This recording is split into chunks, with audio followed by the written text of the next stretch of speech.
sorprendió la cantidad de dudas referida a esto que saltaron en la reunión anterior.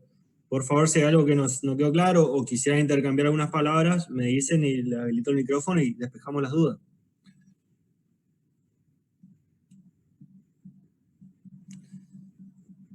Quedó claro, bien. Bien, perfecto. Vamos entonces con el próximo ejercicio que también es de leasing, así que si es que por ahí quedó algo en el tintero, también lo vamos a revisar acá con el ejercicio número 20. El ejercicio número 20 me plantea también una operación de leasing, pero de forma inversa. O sea, concretamente me dice que yo necesito X cantidad de plata y me plantea la incógnita de cuántas facturas yo debería ceder para conseguir tanta plata. Leyendo el enunciado puntualmente, dice, una empresa necesita 500.000 pesos en efectivo y analiza la posibilidad de obtenerlos a través de un contrato de factoring. Leasing estoy diciendo de hoy, perdón, factoring es. El factor compraría las cuentas por cobrar y cobraría una comisión del 2% sobre las facturas compradas cada mes. La empresa vende a 30 días. Además, le cobraría un interés del 12% anual adelantado. Y en función de eso me plantea qué monto de las cuentas por cobrar habría que descontar para obtener 500.000 pesos, ¿sí? En función de eso, ¿qué información tenemos? Nosotros necesitamos 500.000 pesos. El enunciado no me habla de aforo ni me habla de incobrables en ningún punto, entonces este sería un caso, por ejemplo, donde no tenemos aforo. El valor, yo estoy cediendo 500.000 pesos de factura y el factor considera que va a cobrar los 500, perdón, no 500.000 pesos. Yo estoy cediendo X cantidad de plata en factura y el factor considera que va a cobrar esa X cantidad de plata. Solamente tengo como costos lo que son las comisiones y lo que son lo que es la tasa de interés, ¿sí? En función de eso vamos a responder la incógnita que me plantea el ejercicio. Y para eso también armé acá unos cálculos complementarios que por eso más fácil para explicar la resolución de esta forma. Corro un poco los cuadros del chat y de la sala, ¿sí? Puntualmente lo que me dice el ejercicio es que yo necesito 500.000 pesos, ¿sí? Para eso tengo que ceder una X cantidad de facturas, ¿sí? Y yo sé que el monto de las facturas que ceda menos el interés, que es del 12% anual, y sé que mis facturas son de 30 días, y menos la comisión, que es del 2%, me tiene que dar igual a 500.000 pesos. O sea, puntualmente yo sé que el monto de las facturas menos el interés que me cobra el factor, menos la comisión que me cobra el factor, tiene que ser igual a 500.000 pesos. Eso es lo que me está planteando el enunciado. Entonces lo que hago es traducir eso en términos de una ecuación, ¿sí? Para justamente hallar la incógnita, que es n, en este caso el valor nominal de las facturas. ¿Recuerden lo que dijimos recién? Yo tengo que ceder un x valor nominal de facturas para que ese valor nominal de facturas menos el de la tasa de interés que me cobra el factor y menos la comisión sea igual a 500.000 pesos, ¿sí? Planteo esto como una ecuación de la siguiente manera. Una vez que tengo planteado la ecuación, no tengo que hacer más que despejar n y hallar el monto de n. Para despejar n, lo que hacemos primero es sacar factor común n. Esto ya es matemática, digamos, pura. Sacamos factor común n y nos quedaría la ecuación planteada de la siguiente forma. De tal punto que n sería igual a 500.000 dividido el resultado de estos cálculos, que sería 1, lo que quedaría el valor nominal de la factura, menos el interés, que sería 0,12 por 30 dividido 365, menos la comisión, que es el 0,02. Como dijimos, n va a ser la diferencia, o el resultante del cociente entre 500.000 pesos y los cálculos que me quedaron una vez que saqué factor común n. Y una vez que hice la división, puedo hallar n, que justamente n es lo que me plantea el enunciado. ¿Qué monto nominal de facturas yo tengo que ceder para que el factor a mí me dé 500.000 pesos? ¿Sí? ¿Cómo lo hicimos a esto? Justamente planteando el enunciado como una no me va a salir la palabra. Bueno, como una ecuación y planteando la incógnita como n, como valor nominal de las facturas. Y en función de esa incógnita despejamos n para justamente saber qué valor nominal de las facturas yo debería ceder para obtener 500.000 pesos. Hacemos la comprobación. Si yo sé, a ver si tenemos la comprobación. Yo sé que yo tengo que ceder 515.319,13, ¿sí? Por ende, hacemos el cálculo para ver si yo cediendo 515.319,13 y restándole una comisión del 2% sobre el monto nominal de las facturas y restándole el interés del 12% anual para un plazo de 30 días, llego a 500.000 pesos. Y vemos que sí, que efectivamente llegamos a 500.000 pesos, restando de los 515.319 las comisiones del 2% y el interés del 12% anual, contemplando un periodo medio de cobranza de 30 días. ¿Alguna duda con esto? Este ejercicio, como decía, no tiene grandes complicaciones, sino es más que nada plantear la ecuación o poder traducir el enunciado en una ecuación y resolverla, digamos.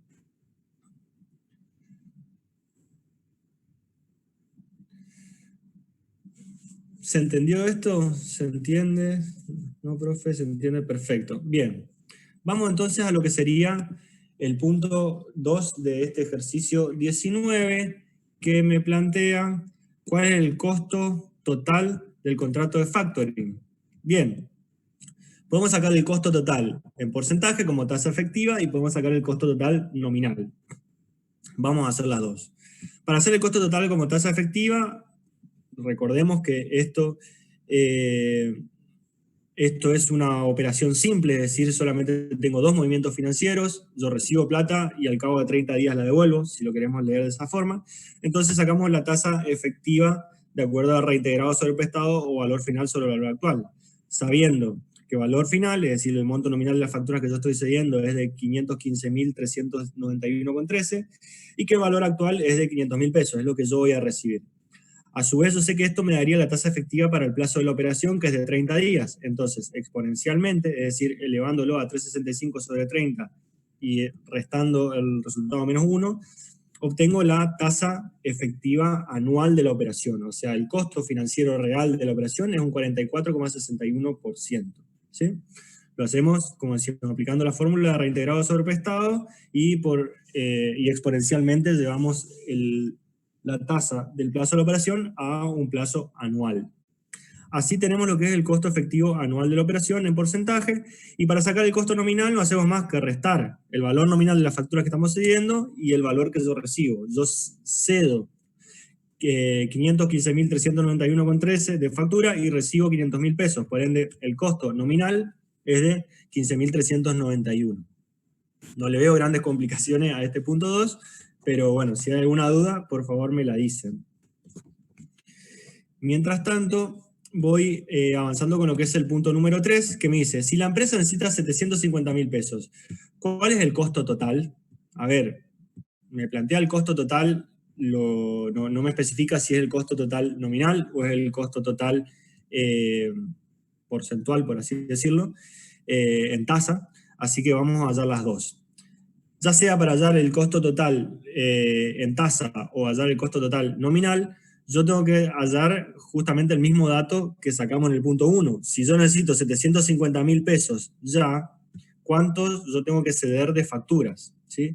Hay dos formas de resolver esto. Opté por la forma que me pareció más didáctica, por así decirlo. ¿Sí? La otra se la explico cuando terminemos, que es una forma para hacer equivalencia de tasas. Entonces, como decíamos, yo tengo que despejar la incógnita, decir cuánto tengo que ceder para poder obtener 750.000 pesos, o sea, cuánto monto de facturas tengo que ceder para obtener ya 750.000 pesos. Entonces no hacemos más que plantear la misma ecuación que planteamos en el punto 1, pero nada más que el valor que yo necesito recibir es 750.000 pesos. Hallamos factor común n, despejamos n, y así hallamos que yo tengo que ceder 773.086,70 pesos nominales para que el factor, que me cobra un 12% anual y una comisión del 2%, me dé 750.000 pesos. ¿Sí? Es así que puedo obtener o obtengo el valor final y el valor actual que necesito para sacar el costo real de la operación, tanto en términos de tasa como en términos nominales.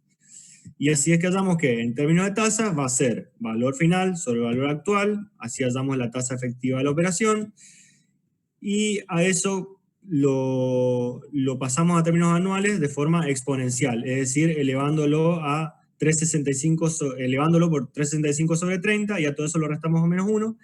Y acá vemos lo que le decía recién, por equivalencia de tasas, la tasa efectiva de la operación va a ser la misma. O sea, si nosotros aplicamos esta tasa al monto de 750.000 pesos, deberíamos llegar a este costo nominal. O sea, puntualmente, las condiciones de la operación no variaron, por ende, el costo en términos de porcentajes no va a variar.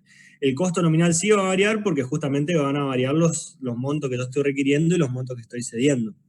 La forma que, como digo, me pareció más didáctica para explicar cómo hallar este monto nominal es despejando n y contrastando n, que es el monto nominal de la factura que yo estoy cediendo, que por ende sería mi valor final, menos el valor actual, que es el monto que me va a dar el factor, y así hallamos que el costo nominal de la operación es de 23.086,70.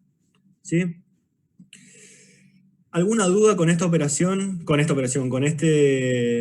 ejercicio? ¿Algo que quieran repasar, revisar, que no le haya cerrado antes de pasar a lo que sería leasing, ¿no?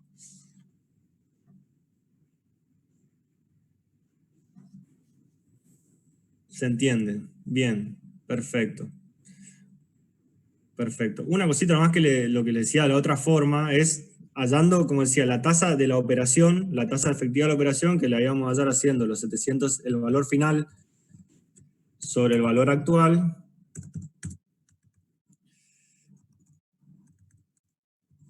Y hallamos así la tasa efectiva para el plazo de la operación, todo eso menos 1.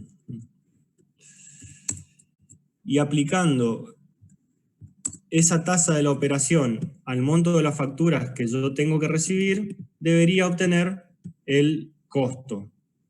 Lo digo esto solamente a términos didácticos, por si a alguno le interesa saber. Yo multiplico el costo real de la operación por los 750.000 pesos que tengo que recibir, y como ven, obtengo como resultado el mismo valor nominal que lo hallé por la otra forma, ¿sí? Lo digo esto, como decía, y lo dejo los cálculos por si a alguno le interesa, pero con que ustedes entiendan la lógica, entiendan cómo despejar n, ya es suficiente. Bien, dicho esto, entonces pasamos a lo que es cuál costo multiplica. El costo real de la operación, o sea, lo que hace es sacar el costo para el plazo de la operación haciendo solamente este cociente, 773.086,70 sobre 750, y llegás a la tasa efectiva para el plazo de la operación, que es esta, del 3,07%. Y aplicando esa tasa efectiva para el plazo de la operación por el monto, por el valor actual, llegás a los intereses o al costo nominal. ¿Sí? Perfecto. Bien, vamos a lo que es leasing. Bien, como decíamos entonces, estamos dentro de lo que son las fuentes o las alternativas de financiamiento, análisis de alternativas de financiamiento. Y en este caso vamos a analizar el leasing. El leasing es un contrato de arrendamiento que yo puedo hacer tanto con el banco como con un proveedor, ¿sí? Donde yo decido adquirir un bien, pero en vez de comprarlo, lo tomo mediante un contrato de leasing. El contrato de leasing a mí, ¿qué me permite? Me permite tener algunos beneficios, y digo beneficios entre comillas, impositivos. ¿Por qué? Porque si yo comprara el bien, yo solamente me puedo deducir la amortización de ese bien de impuesto a las ganancias. En cambio, si yo ese bien lo alquilo, yo me puedo deducir el total de la cuota de alquiler de ese bien de impuesto a las ganancias. Esto suele llevar a muchas confusiones pensando que siempre el leasing conviene. Pero realmente no siempre es así, porque si yo justamente estoy analizando entre adquirir un bien mediante el leasing que me permita a mí deducirme el 100% de la cuota, la otra opción que yo tengo es adquirir el bien contra un préstamo, que si bien no me puedo deducir el 100% de la cuota, solamente me puedo deducir los intereses, también me puedo deducir las amortizaciones, porque el leasing pasa a ser mío. O sea, el bien pasa a ser mío. Concretamente nosotros acá en leasing vamos a analizar siempre dos alternativas. Una es adquirir el bien mediante un contrato de leasing, donde yo voy y, si quiere, alquilo el bien por por un tiempo determinado, y pasado ese tiempo determinado tengo la alternativa de ejercer la opción de compra, es decir, poner un poquito de plata más arriba en la última cuota y comprar el bien. Esa siempre va a ser una opción. Y la otra opción va a ser sacar un préstamo tradicional por algún sistema de amortización alemán, francés, lo que sea, e ir y comprar el bien. En función de los costos que tengan cada una de estas alternativas, voy a determinar la que me convenga más. Para esto vamos a hacer un flujo de costos. Y para lo que es flujo de costos, que se vendría a ser como un flujo de fondos, donde no vamos a contemplar ingresos, porque fíjense que no tenemos datos de ingresos. Ahora cuando leamos el enunciado, en verdad, vamos a ver que no tenemos datos de ingresos, solamente vamos a tener datos de costos. Entonces tengo que armar un flujo de costos, que sería como un flujo de fondos, pero solamente contemplando costos, y hallar como una suerte de band de costos, que se llama BAC, valor actual de los costos. Y elegir la alternativa que menor BAC tenga, o sea, que tenga un menor valor actual de costos, ¿sí? Yendo concretamente al ejercicio para poder bajar estos conceptos un poco más a la práctica, a los números. Leemos el enunciado que dice, una empresa desea comprar un nuevo equipo para su red interna de computación, que le genera una rentabilidad del 15%. El equipo cuesta 12.000 pesos y estará completamente obsoleto en 3 años, momento en el cual procedería al recambio del bien. Las opciones son solicitar un crédito por el sistema alemán a 3 años de plazo a una tasa del 12% anual, o B, o 2, firmar un contrato de leasing con pago anual igual adelantado por 3 años. El equipo se amortiza en 5 años, la tasa de impuesto a las ganancias del 30%. Y por último me pregunta cuál sería, primero me pregunta cuál sería la cuota de arrendamiento, cuál sería la cuota si el arrendador pretende obtener una rentabilidad del 14% sobre la inversión, que ya lo vamos a ver a esto, y cuál es la alternativa más conveniente. Hago 2 comentarios antes de pasar con la resolución del ejercicio, ¿sí? Nosotros, como ven acá, vamos a analizar siempre 2 alternativas. Uno, comprar el bien, y el otro, alquilar el bien. Y yo voy a tener generalmente en el enunciado algo que me indique si yo, al final del horizonte de planeamiento, pretendo quedarme con el bien o pretendo deshacerme del bien. Lo que le quiero significar es que nosotros, cuando analicemos las 2 alternativas, siempre tenemos que quedar patrimonialmente en las mismas condiciones. O sea, puntualmente, si el enunciado me dice que yo, al fin del horizonte de planeamiento, al finalizar el plazo del leasing, no me voy a quedar con el bien, es decir, no voy a ejercer la opción de compra, yo tengo que contemplar esa situación patrimonial en las 2 alternativas. Concretamente, cuando analizo leasing, analizo la opción de no ejercer la opción de compra. Y cuando analizo comprar el bien con un crédito, tengo que contemplar la venta del bien al final del plazo del crédito, porque no puedo en una opción suponer que me quedo con el bien y en la otra opción suponer que no me quedo con el bien. Siempre en las 2 opciones tengo que terminar patrimonialmente igual. Viceversa, si yo en el leasing sí ejerzo la opción de compra, por ende me quedo con el bien, cuando analizo la opción de comprar el bien con un crédito, no lo vendo, no contemplo la venta del crédito, ¿sí? Esto me interesa que a ustedes les quede claro, porque bueno, va a ser una duda bastante puntual, bastante recurrente, que me interesa aclararla de entrada. ¿Alguna duda con lo que vimos hasta acá? Vamos con el desarrollo del ejercicio si es que no hay nada puntual. Bien. Yendo a lo que es el desarrollo del ejercicio número 21, como veíamos en el punto 1, me plantea cuál sería la cuota si el arrendador pretende obtener una rentabilidad del 14% sobre la inversión. Concretamente acá me está pidiendo que calcule la cuota del leasing. Es una pregunta bastante normal en los parciales, por así decirlo, calcular la cuota del leasing. ¿Y cómo calculo la cuota del leasing? Con la fórmula que conocemos como cuota del sistema francés con tasa adelantada, ¿sí? O sea, como justamente esto es un alquiler y lo normal de los alquileres es que las cuotas son adelantadas, yo tengo que calcular la cuota del leasing contemplando como capital, como monto de capital, el valor del bien que estoy comprando.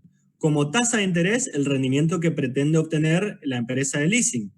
Y si la cuota va a ser adelantada, aplico esos datos a una fórmula de cuota del sistema francés adelantada, ¿sí? Con tasa adelantada. Es exactamente lo que hice un poquito más acá al costado, como para que le quede más explícito, haciendo 12.000 pesos por la tasa de interés, por 1 más la tasa de interés a la N, que en este caso el plazo del leasing es 3 años, por ende va a ser 3, todo eso sobre 1 más la tasa a la n menos 1, y como estamos hablando de cuota adelantada, a eso lo multiplico por 1 sobre 1 más la tasa de interés. Es así que llegamos a la cuota de leasing de 4.534. Como digo, esto no tiene mayores complicaciones porque es simplemente aplicar la cuota, la fórmula de la cuota del sistema francés adelantada, teniendo como dato de capital el bien que estoy comprando y teniendo como dato de tasa de interés el costo de oportunidad de la empresa que justamente va a realizar el leasing, ¿sí? Bien.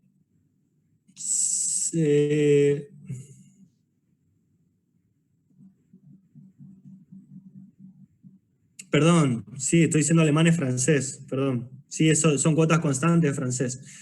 Me quedé con alemán porque la opción de crédito es por alemán y me quedó la palabra, pero sí, tienen razón. Disculpen, es por francés, ¿sí?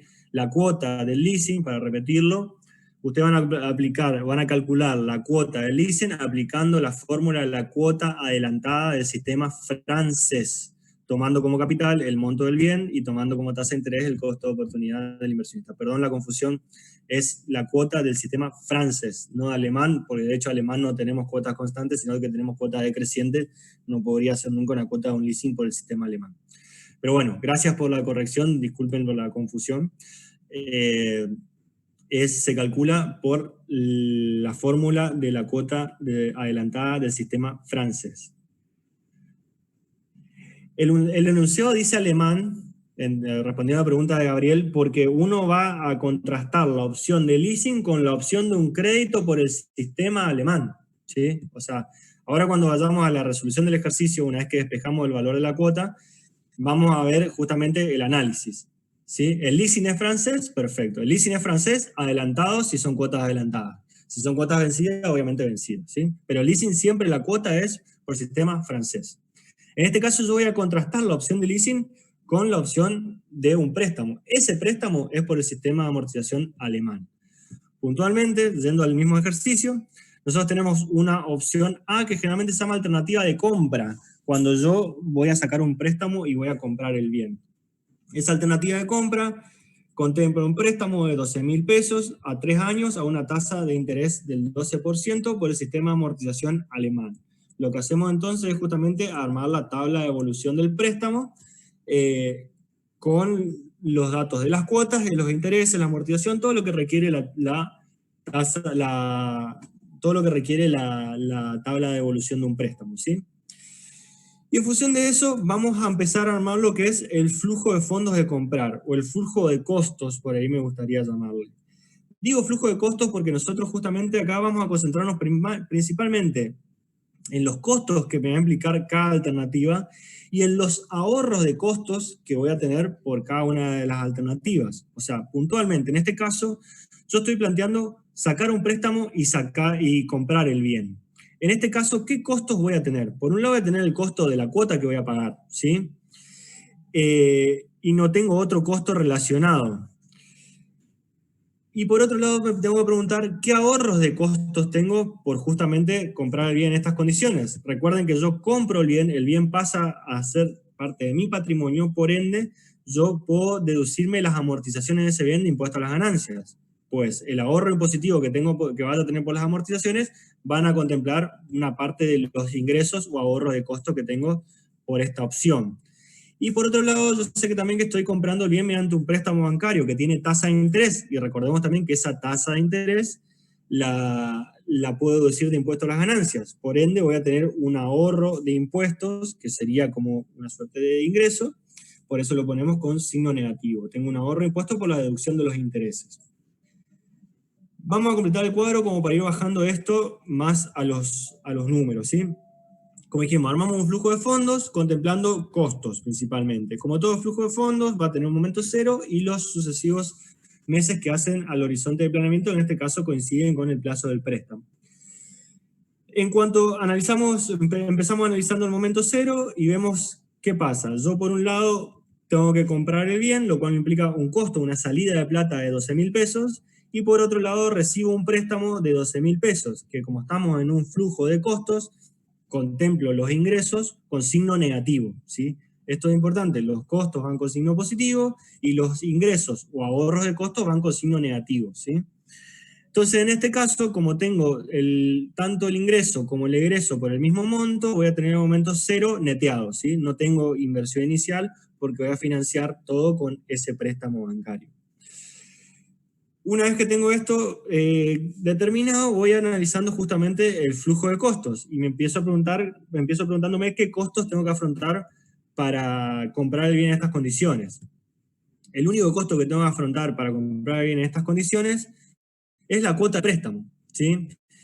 Entonces, cargamos la cuota de préstamo que calculamos en nuestra tabla de evolución de deuda, cargando 5.440 en el primer año, 4.960 en el segundo y 4.480 en el tercer año, ¿sí?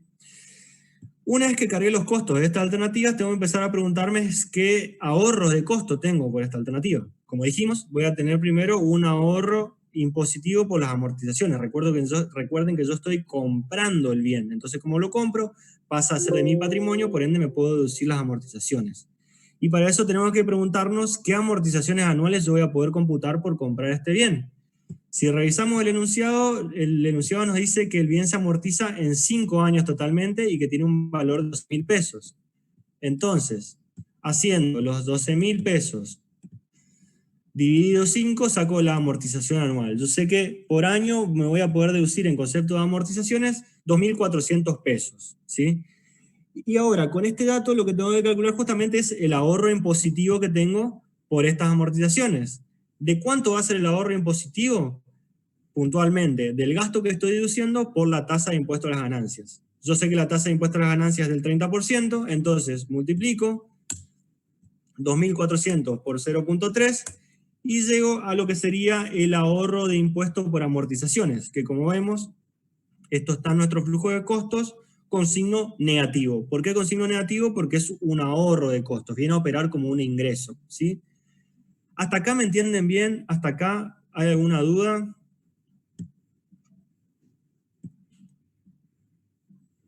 Bien, se entiende.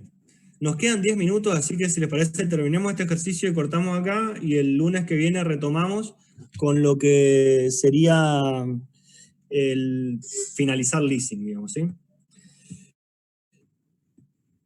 Bien. Avanzamos entonces con los otros ahorros de costos. Dijimos que también deberíamos tener un ahorro impositivo por intereses, ¿sí? Entonces, lo que tenemos que hacer es justamente calcular ese ahorro impositivo, multiplicando los intereses que yo voy a computar en cada uno de los periodos de mi horizonte de planeamiento por la alícuota de impuesto a las ganancias. Es decir, multiplico 1.440 por 0.3 y obtengo el ahorro de impositivo, el ahorro de impuesto por intereses de 4.302 que tengo en el primer mes. Multiplico los intereses del segundo mes de 960 por 0.3 y obtengo el ahorro impositivo por intereses del segundo mes. Y finalmente multiplico los 480 que pago de intereses en el tercer mes por la alícuota de impuesto a la ganancia del 30% y obtengo el ahorro impositivo de 144 pesos que cargo en el tercer mes en mi flujo de costos, ¿sí? Hasta acá tengo todos los que son egresos y ahorros de egresos de operativos de mi flujo de fondos. Y acá llego a la parte de análisis el análisis patrimonial, es decir, ¿qué hago con el bien?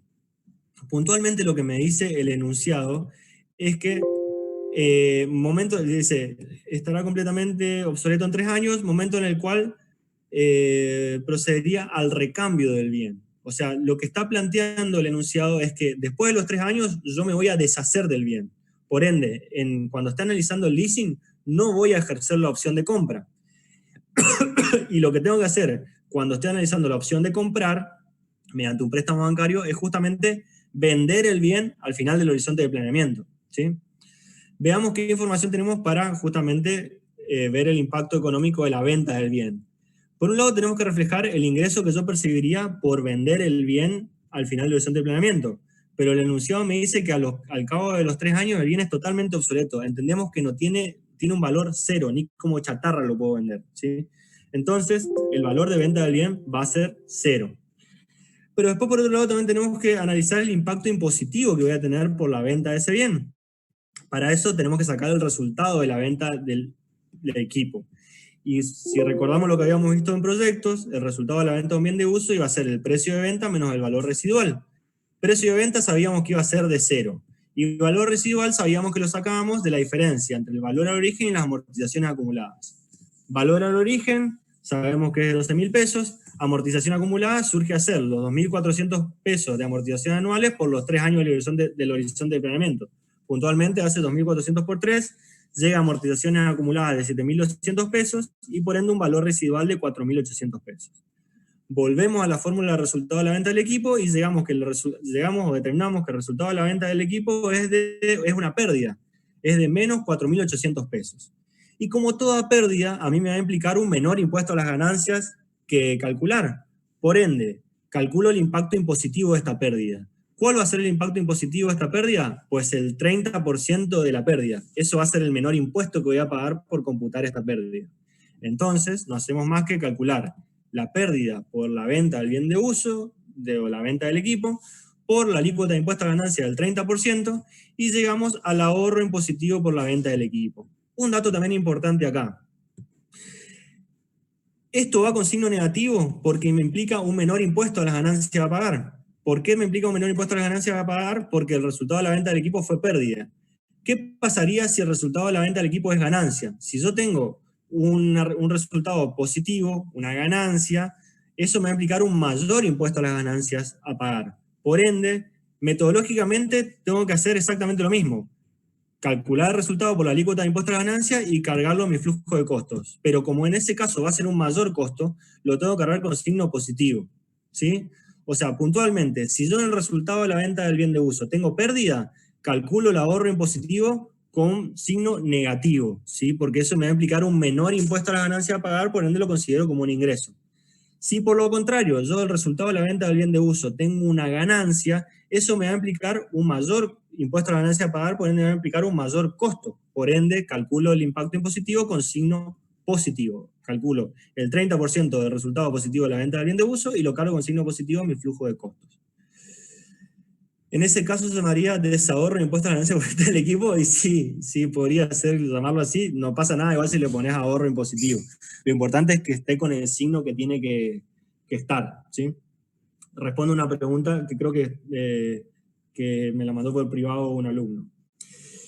Bien, entonces, cerrando lo que es el flujo de costos de la opción de comprar, no hacemos más que calcular el VAC a la tasa de costo de oportunidad del 15%. Como sabíamos, para sacar el VAC es lo mismo que un BAN, pero nada más que concentrarnos en los costos, dado la tasa de descuento del 15%. Así llegamos que en el momento 0 tenemos un monto igual a 0, y actualizamos los sucesivos flujos de costos al momento 0 dividiéndolo por la tasa de interés a la n, ¿sí? Hacemos 4.288 dividido 1,15 más 3.952 por 1,15 al cuadrado para llevarlo al momento de la inversión inicial, más 2.176, costo que se materializa en el tercer año, dividido 1,15 al cubo para llevarlo justamente al inicio del horizonte de planeamiento. Y llegamos así que el VAC, o el valor actual de los costos de la opción de comprar, es de 8.143,73, ¿sí?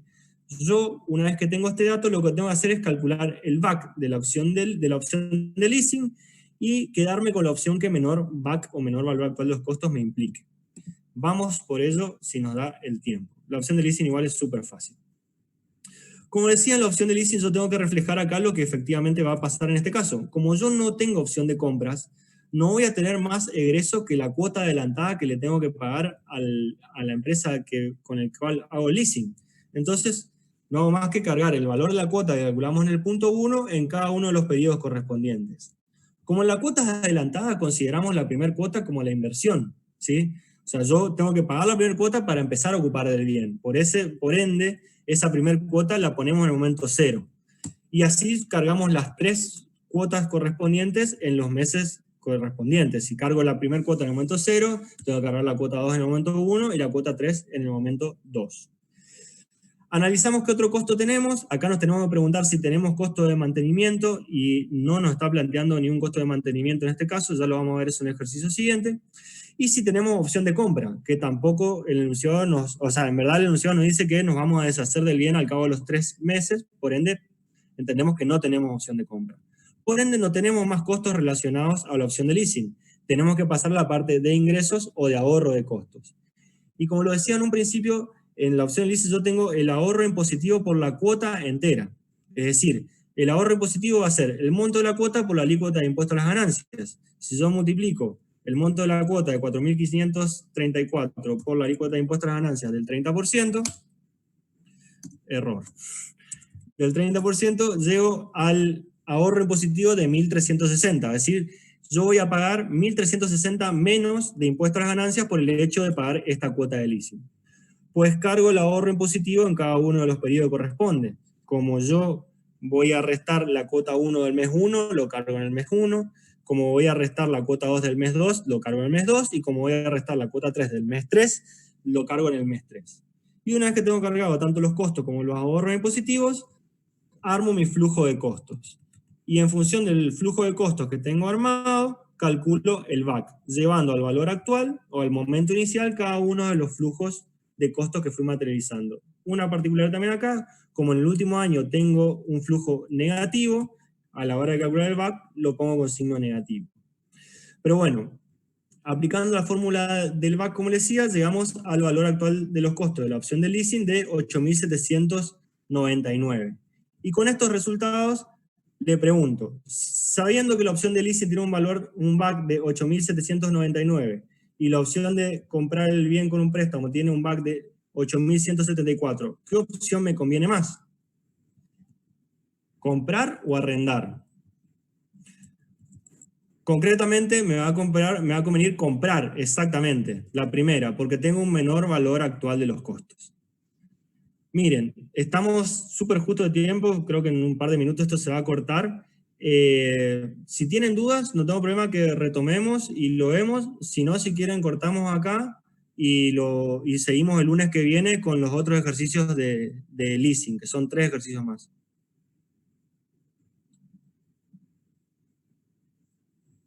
Seguimos.